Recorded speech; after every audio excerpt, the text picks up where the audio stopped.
everybody. Welcome to Black History Month, February 2nd, Principle 2 Day. February 5th, second Sunday, Principle 2 Day. All right. And I want to talk to you about divine gifts. But before we get into the divine gifts, I want us to kind of reaffirm where we are. We are in week 2 of the 5 unity principles. And I'm just going to wait for Ryan and them to catch up with me. Hey, boo. All right. One more. Here we go. So last week, Ken spoke on principle 1. There's only one presence and one power active as the universe and in my life, God, right? So basically, we are God. Principle 2, we are divinity in expression and therefore we are inherently good. Basically, we are God. Principle 3, we create with our thoughts and beliefs. Because why? We are God. Principle 4, prayer and meditation, we align our heart mind with God. God that is that greater divine consciousness. God that is that divine mind. Because what? We are God. Principle 5, through thoughts, words, and actions, we live in the truth we know. Now, thoughts, words, and actions, thoughts, prayers, and actions, we live in the truth we know. And what do we know? We are God. Exactly. So, the 5 unity principles, as Ken said last week, the reason we have 5 is because nobody believes the first one. There's only one presence and one power active in the universe, active as the universe, active as you, active as me. There's only one, God. So when we look at divine gifts, and we look at principle 2, we are divinity in expression and therefore inherently good. From a utopian perfect world perspective, that means that there is no separation. There is no distance. There is no difference. There is me and there is you. And when I see you, I see me in you. That's principle 2. I'll say that again. There is me and there is you. And since we are one, I see me in you. I see God in you. You see God in me. We are the same, right? That's perfect world. Am I right? Yeah. That's, okay. Got to check with my teacher now, all right? So if we are divinity in expression and therefore inherently good, you kind of got to take a look back from a slightly different perspective. So I have a quote from a former Unity San Francisco member. Bringing the gifts that my ancestors gave, I am the dream and the hope of the slave. I am. Mawazu is. My children are. Because unfortunately, slavery is real. It happened. For some, it was a much further away instance than for others. I am 3 generations away from slavery. 3 generations away from slavery. Maybe 4 generations away from slavery. If I count my grandmama. Okay. So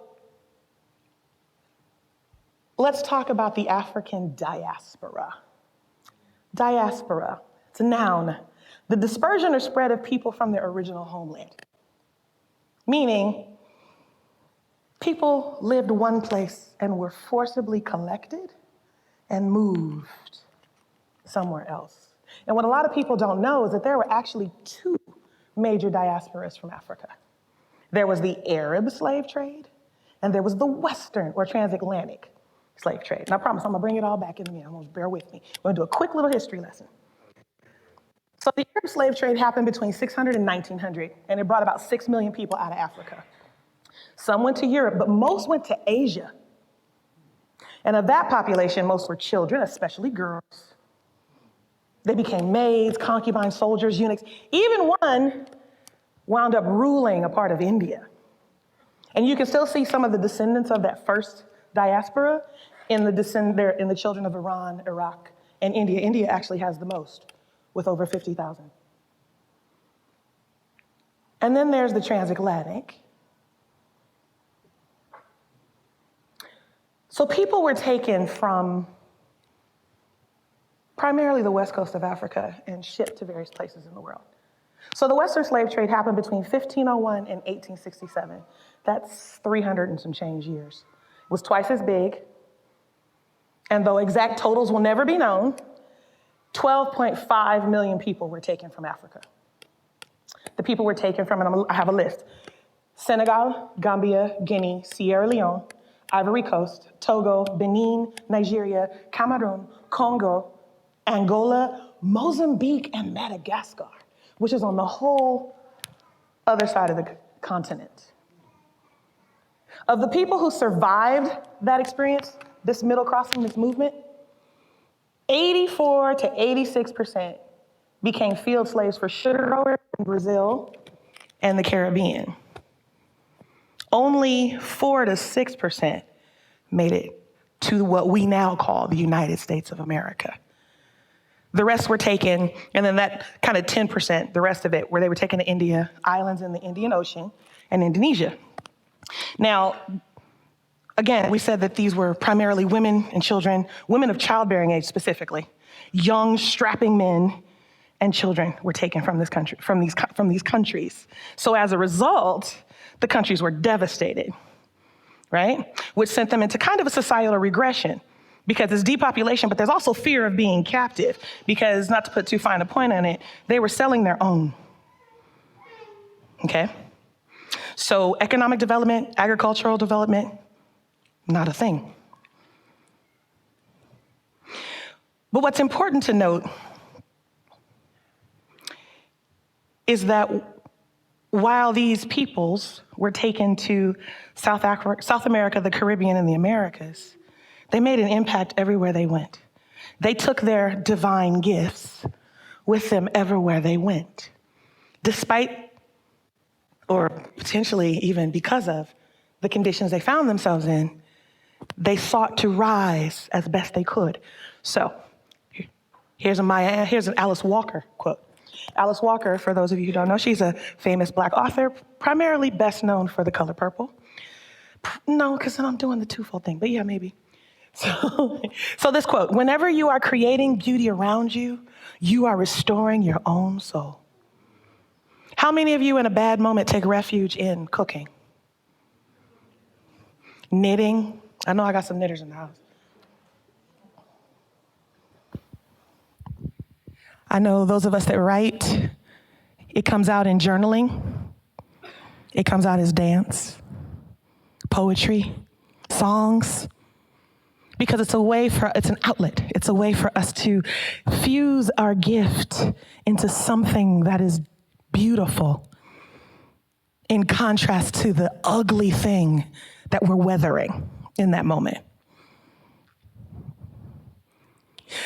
Over 90% of the enslaved peoples were sent to the Americas.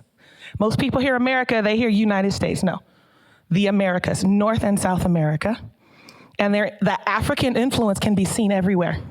It's in the language, it's in manners, it's in religion, literature, music, art, dance. Does anyone know the art form, the actual name of the dance type that Rosie shared with us this morning?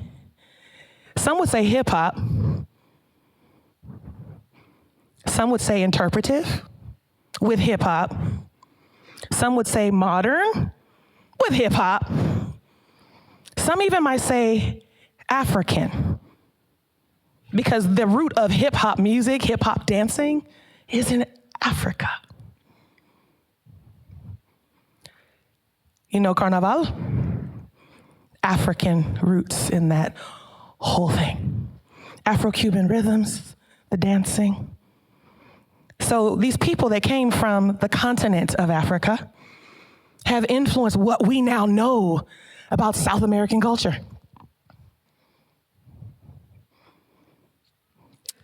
We'll have Orion come on with me. One more. There we go. No, go back. For the gifts and the calling of God are irrevocable. So the slave conditions in the U.S. were such that had never been seen before or since in the whole world. Did you know that? There'd always been slavery, but the slavery that happened here, the treatment those people suffered was abhorrent, horrific, and inhumane, even in the eyes of the slave traders of other countries. That's deep. They were doing it longer than us. I say us because I am Black, which means I'm a hodgepodge of what came before, like most Black or African American people in this country. What's interesting, though, is that the conditions persisted to a degree through emancipation, segregation, and the civil rights movement.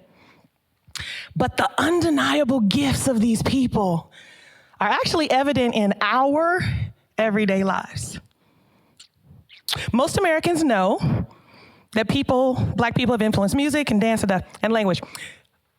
Though on the language, most people think urban speak. They think it's all good or show enough or right on. But women and men and those who choose not to choose, how many of you have a tote bag? Tote is an African word. How many of you listen to jazz? Jazz is an African word. Who doesn't love a good bowl of gumbo? African word. Not only is it an African word, it actually speaks to the African influence on food in this country, right? I mean, we're having ribs and oxtails in hospitality today. Honey, look, I'm already ready. So the influences are evident and present in your everyday life, and you don't even know it. And I'm pretty sure most of us learned about George Washington Carver and his peanuts in elementary school, but that for me translated to peanut butter, because that's what I liked. But did you know that he also invented plastics, synthetic rubber, and paper? Many contributions by Black inventors we take for granted every day. For instance, did you know the fire extinguisher was created by a Black man named Thomas J. Martin? The cooking range, anybody with an electric cooktop? Black man, T.A. Carrington. Spring chair seat. The lawnmower. Come on, there you go, catch up with me now. The ironing board. Come on now. The traffic light, what? Air conditioner. Home security. And my personal favorite, voice over internet protocol. So let's talk about voice over internet protocol.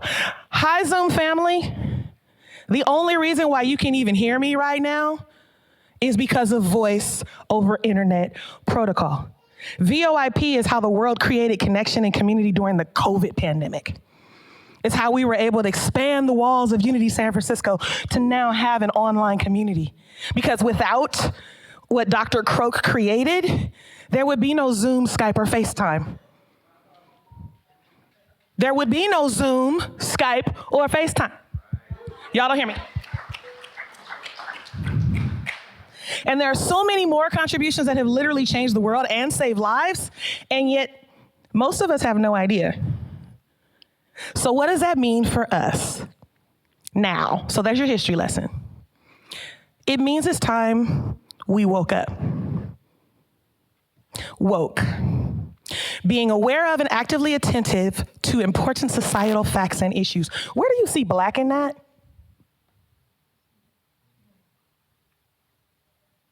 So I'm going to start by saying that this definition is straight from Merriam-Webster. It's not urban, ethnic, or a liberal interpretation. It is literally the definition of the word.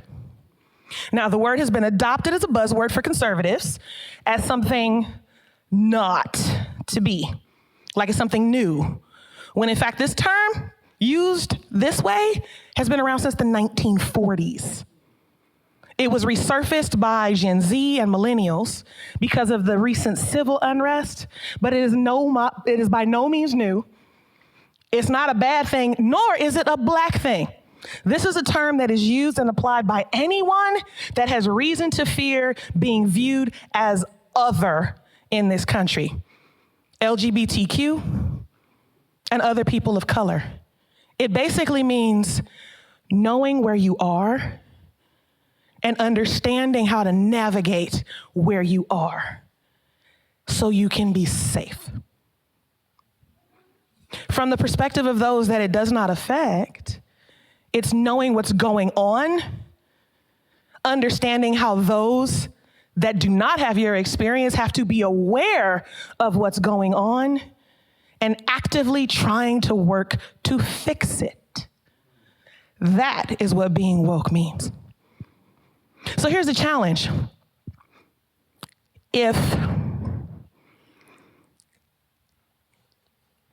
the contributions and true story of my people and other people are being systematically removed and ignored in the narrative of this country, then their gifts are not being honored. And gifts should be honored, right? Not only by those to which they are given, but also by those to which they belong. It's hard to be inspired and hard to honor your gifts in the face of hate, dismissal, derision, apathy. It's hard to be true to what's in your heart, to birth into a, shall we say, challenging climate. So how many gifts have gone unshared? How many gifts have been lost prematurely? We will never know what Ahmaud Arbery might have done for the world, or Breonna Taylor, or Botham Jean. I chose those three names intentionally because typically what happens is you say, George Floyd, oh, he was this. Tyree Nichols, oh, he was this.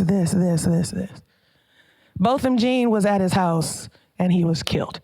Breonna Taylor was in her bed and she was killed. Ahmaud Arbery was jogging. They can't find anything to say, oh no, he used to sell drugs, or she used to do this. No. These were people like you and me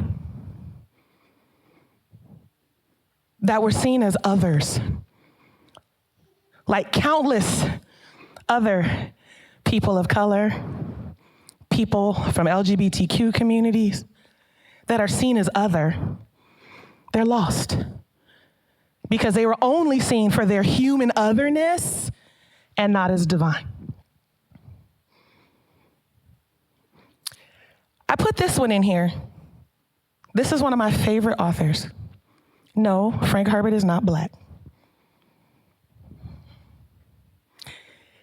But in 1965, he wrote this in a book called Dune. And this line specifically speaks to the protagonist realizing what's inside of him and awakening to his full potential. So woke has kind of a double meaning because we are asleep. We're asleep to our gifts. We're asleep to the gifts of others. Yeah, we applaud when the singers and the musicians or actors perform well, and we are appreciative when a well-prepared plate is set before us, but what about the person whose gift is that they simply bring peace, that feeling of peace? You know that person who just gives you that overwhelming sense of calm and comfort? Or the person that absolutely excels at folding clothes or cleaning your kitchen? I have a girlfriend, she is amazing at arranging a closet. That's a gift. You ever think about that? What about the person that can make the best half-calf triple ristretto affogato venti with the caramel drizzle? You know that's a gift, right? Nothing like that half-calf whatever to get you started on your day. Gifts don't always manifest the way we expect them to, so we tend to dismiss or diminish them. There is something in every one of you, every one of us, that waits and listens for the sound of the genuine in yourself. This is actually not 1 Corinthians, this is Howard Thurman. There is something in you that waits and listens for the sound of the genuine. As divine beings having a human experience, there's always the temptation to get lost in your humanity, to let the details and the mundanity of everyday life just make you forget that we are in it but not of it.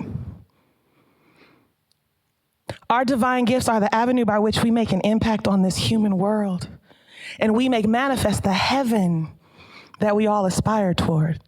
As Rev Ken often says, we serve no one by playing small.